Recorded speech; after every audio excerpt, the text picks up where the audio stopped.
CCJ, Pop of Genius on Politics. Today is pretty much a reaction video, just a quick opinion and a little bit of background info on this young lady who is a nurse practitioner in the medical field. She's a nurse practitioner, and she had some interesting verbiage and use of words. In my opinion, I felt like they were directed towards black women, African American women, or women of color that are black. And there was some things that she said that really sounded disturbing. And you know what? We're going to give her opportunity to say her piece. We're going to listen, and we are not going to judge until afterwards. We listen, we don't judge. To nurse practitioners out there who are practicing that I find to be, quite frankly, embarrassing. Okay? So just remember that when you're entering into your profession, you now represent all of us, okay? And with that representation comes, you need to be competent, clinically competent in what you're doing. So if you cheated and skirted your way through your program, didn't gain the knowledge you needed to gain when you were in your practicum before you graduate and all those things, you need to continue seeking higher education. You need to, there's fellowships, internships that you can do. And you should not be even practicing as a nurse practitioner if you know that you cheated your way through. Unfortunately, some of these programs don't have enough oversight to check and find the people who are not actually truly absorbing, learning the material. I do think the clinical sites are underregulated because now nurse practitioners, they have all these programs that help you, companies that help you find a nurse practitioner, but you're paying them to be your preceptor. There's a bias there. If I'm paying somebody to precept me, well then, don't they have to kind of pass me? You know what I'm saying? Like, especially if you find them independently and it's not even through an organization. So that's where the corruption's coming in on the clinical training for nurse practitioners, and why you're seeing some of these nurse practitioners come out, they're doing their clinicals with their friends or someone they know, and they're not actually gaining and absorbing the information they need to know to practice safely. That is a problem. I agree. Okay. That's something that the credentialing bodies need to be aware of and need to monitor and need to standardize the clinical training and make the board's exam harder for people to graduate. Everyone does not have the capability to be a nurse practitioner. Thankfully, in medicine, they have science, heavy science, and math courses that weed people out, because most people aren't good at math and science. That's the gatekeeping right there. We don't have that in the nursing world. There is no gatekeeping. There's several different pathways you can take, which is a great thing, but also is seeming to backfire because there's some people who really shouldn't be nurses or NPs out there. Okay, so anyway, I say all that to say that for the people who are representing as nurse practitioners, I cannot stand the fact that I'm seeing ghetto providers all over social media watering down any respect that the nurse practitioner profession has, and that's why a lot of nurse practitioners are getting upset. It's one thing to still be learning because you're a novice, you're still within your first couple of years as a nurse practitioner. It's another for you to have the audacity to go on the internet, talk about being a nurse practitioner, and you are literally going into work with lashes out to here, face in full glam like you're about to go to the club, wearing nails out to here while you're treating patients. It is absurd. I have not seen this with any other profession. Like, any other medical profession with an advanced degree doing this. I don't see it with pharmacists. I don't see it with psychologists, counselors, physicians, MDs, DOs. I'm not seeing it anywhere else. It's only with the nursing. And I'm like, what is this? I literally was on a Teams call for a hospice company I've been working with, and one of the nurse practitioners came on with a tank top and her breasts hanging out. So unprofessional, so embarrassing. And I'm like, this is why some physicians don't respect nurse practitioners. I don't respect you. I don't even care what your title is. I will not respect you in a professional setting if you don't even know how to dress. Dress includes your makeup, the long eyelashes, the crazy nails. That is unprofessional. I'm sorry. It just is. And I think that because there's so many hybrid programs online, these nurses and nurse practitioners are not learning about professionalism because the teacher is behind a computer. I remember one day I was running late to my clinical rotation, and so I didn't iron my coat. And my preceptor was like, she roasted me. And I was a little upset, you know, because I was like, I'm working and I rushed here and I was under a lot of stress already. The last thing I cared about was my coat being ironed. 3 hours later. So I'm seeing that a lot of people are getting really, really upset because I used the word ghetto when I was talking about professionalism, and I just wanted to provide some clarification by, you know, what I meant when I said that. So first of all, as a Black woman, and where I'm from with most of my friends, and yes, I'm a biracial Black woman, and with my friends who are Black where we are from in the DMV, we use the term ghetto interchangeably.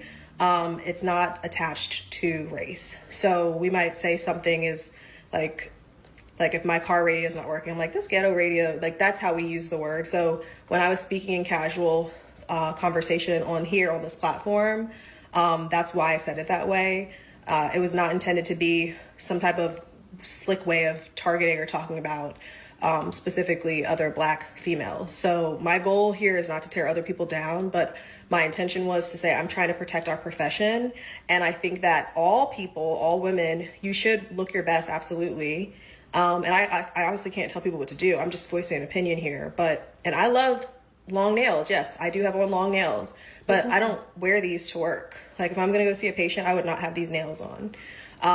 And I love full glam. I love dressing up too and looking nice. But I also know that when I'm in the work setting that I change how I dress and present myself. I think this young woman really needs to have a sense of self. She does not have a grasp on who she is as a woman of Black and Asian, being a biracial woman. And I don't know who raised her. I don't know who were her influences as a young child all the way to an adult. But there's one thing, and that's one thing is for certain. If you have Black influence and you have positive people in your life raising you up as a Black person, especially here in America, you understand that words have power. And when you project the wrong words, especially in media, it can be very detrimental. We have Black women in the nursing profession, nursing practitioners, doctors. We have them all, researchers, people who are in the laboratory, science. They have been great leaders in the medical field. And I remember there was a time where Black women didn't do anything but come out all the way dressed.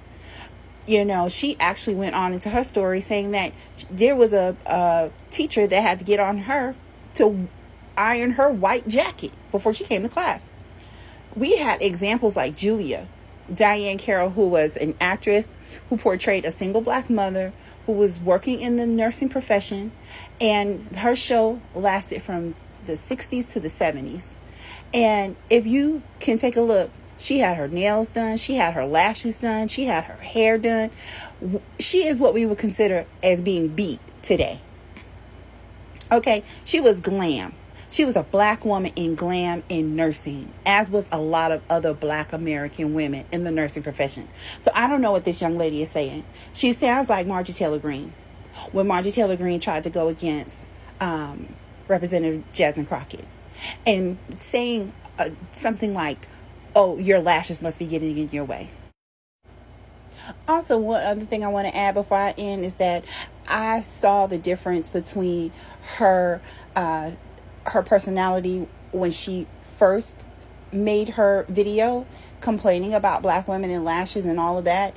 And then in her second follow-up video, it looked as if she was a completely different person.